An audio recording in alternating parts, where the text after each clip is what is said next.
Hello, you wonderful people, and welcome to another episode of SuperFantaFi. This being a show where we talk about TV shows of the supernatural, fantasy, and/or science fictional genre. For today's episode, I'm gonna talk about Welcome to Japan, Miss Elf Season 1, Episode 4. A lot of really interesting things went down in this episode, so let's break it down. Well, first and foremost, we have Marie's introduction to a cat. I can only assume Kazuhiro was laughing at her because she says like roar instead of because she has no idea, doesn't have the knowledge of what sound a cat makes, like the whole meowing thing. So I guess I can only assume that's what he was laughing at. I kind of wasn't fully.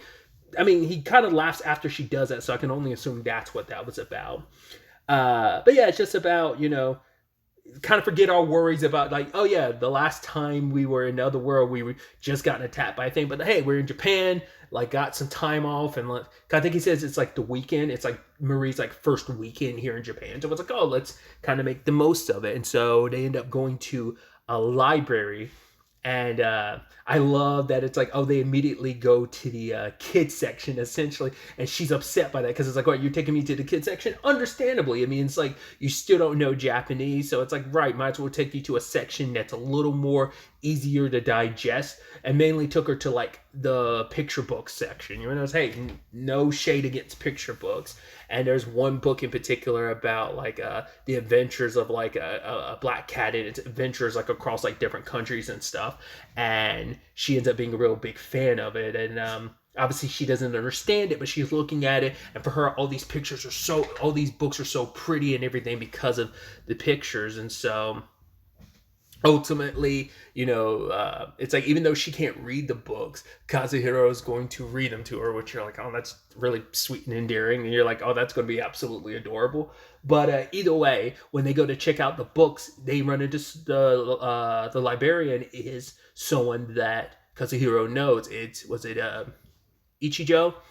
And I really love that little exchange where it's like, okay, him introducing Marie to her, and Marie using the little Japanese she's picked up and introducing herself to Ichijo. But then like Ichijo like put Chan at the end of Marie's name, and she's like, why'd you put Chan? And he has to basically explain honorifics, and then she puts a Chan at the end of her name, and it like sends Ichijo into overload. Now I don't know how to interpret that, because I mean, there's so many facets to the honorifics, and because he even said to himself like, oh, you could use it for Chan, you use for someone that's older or cute, because I know like there are older people who will use older men who will, and I think even just old people in general will sometimes refer to younger generation people, male or female, as Chans. Just for the sake of like, oh, because you're so cute and young. So, but I guess like Ichijo like got overwhelmed, because it's like, not only are you calm, it's not the whole like, oh, I'm younger than you think, because it might be the thing Marie might actually be older than her, but it might also just be like, the cuteness overload of you calling me cute is too much. So.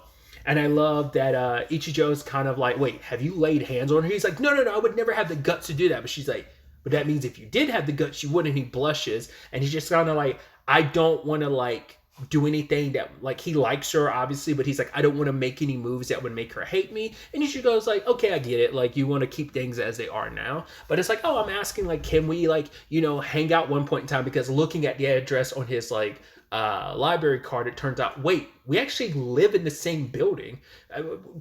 I guess he moved fairly recently. I guess he hasn't been living in his current place that long, because they were like, oh, did you change addresses? He's like, oh yeah, I did. And it turns out, oh, by happenstance, we live in the same building. In fact, based on later in the episode, it seems like she might live like in the room, like in the apartment, like below theirs, like directly below. But maybe not. I don't know. But it definitely seems like they're on the lower floor. But specifically, it seems like they might be directly under them because of the later context. But yeah, Ichijo wants to hang out. And it's like, yeah, I want to get to know you better. And Kazuhiro explains that. But, Marie's a little nervous. Like, she's like, and he's like, no, don't worry. Like, I'll be there too. And they're excited about it. And for Kazuhiro, it's kind of nice for him. It's like, this is basically her making her first friend in Japan, because she's only really interacted with Kazuhiro and now a cat, and now Ichijo. So, experience is expounding and stuff. So.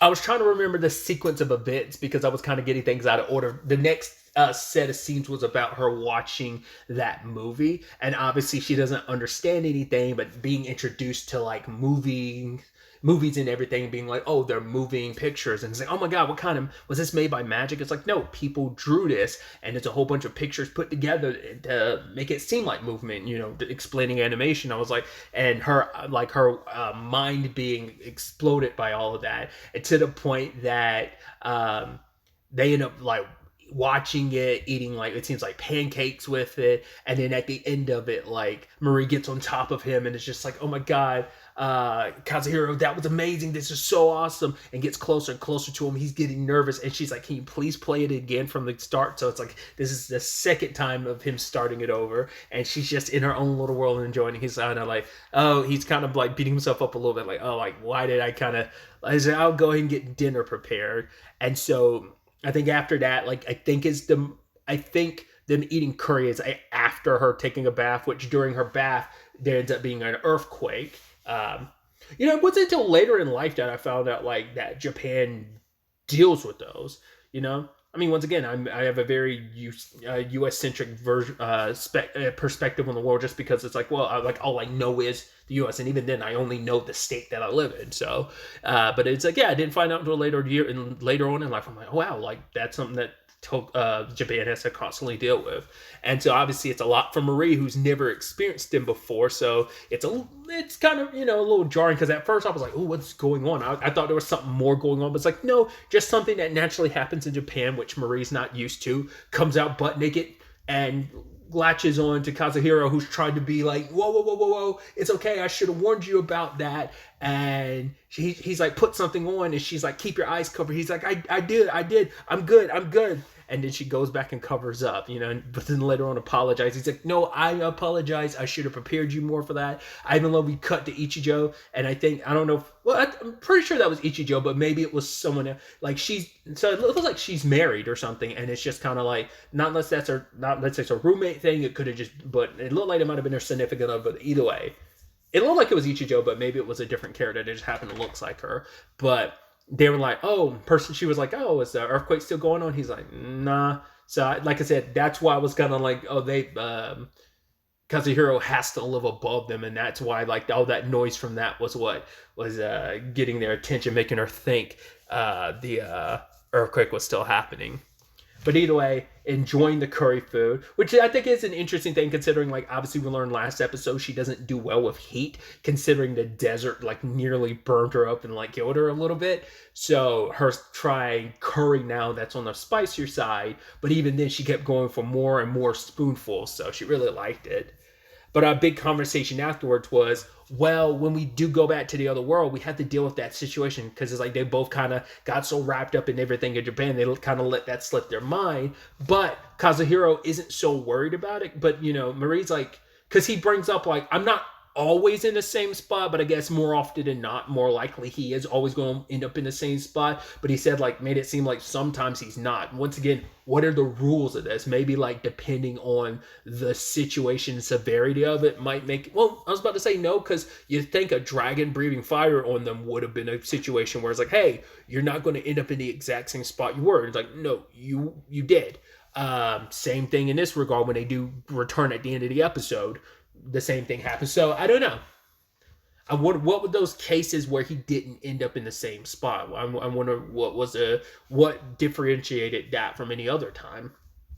But like Kazuhiro is very like lackadaisical about it, just very kind of like chill about it. And she's like, your life could be in danger. He's like, no, I get it. But because it has been a full day, he's now able to use his traveling ability. So they're able to get out of there, but they're also concerned about the Beastkin child that they saw, and it's like, well, they might be in trouble, so we need to be able to help them. So they want to try and figure that situation out.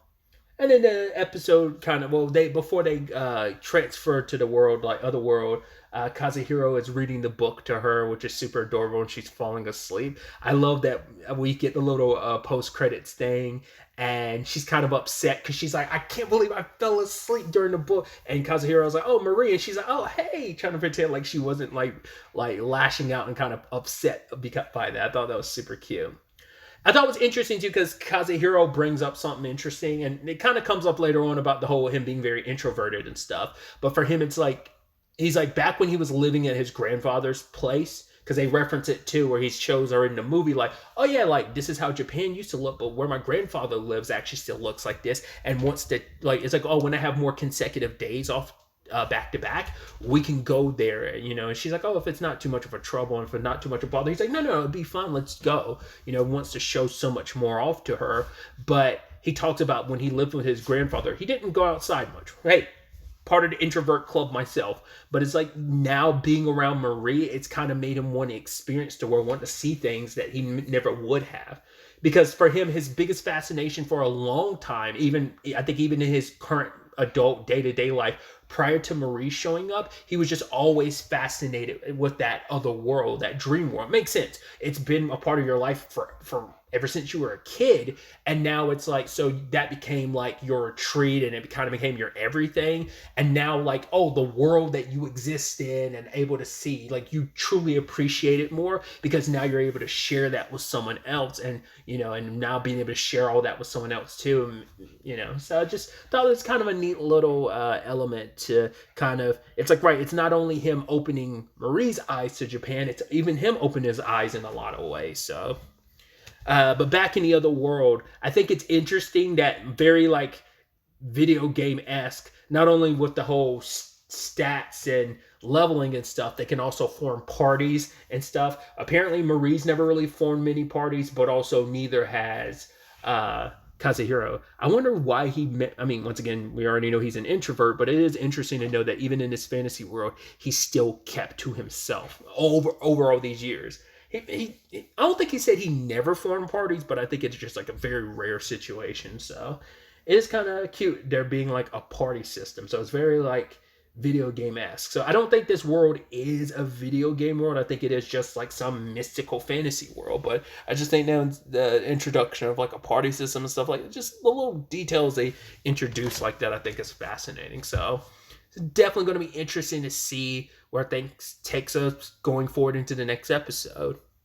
But really, that's all I wanted to talk about. Till the next time we meet, be happy, be safe, live life to the fullest, and enjoy it. Good day and goodbye.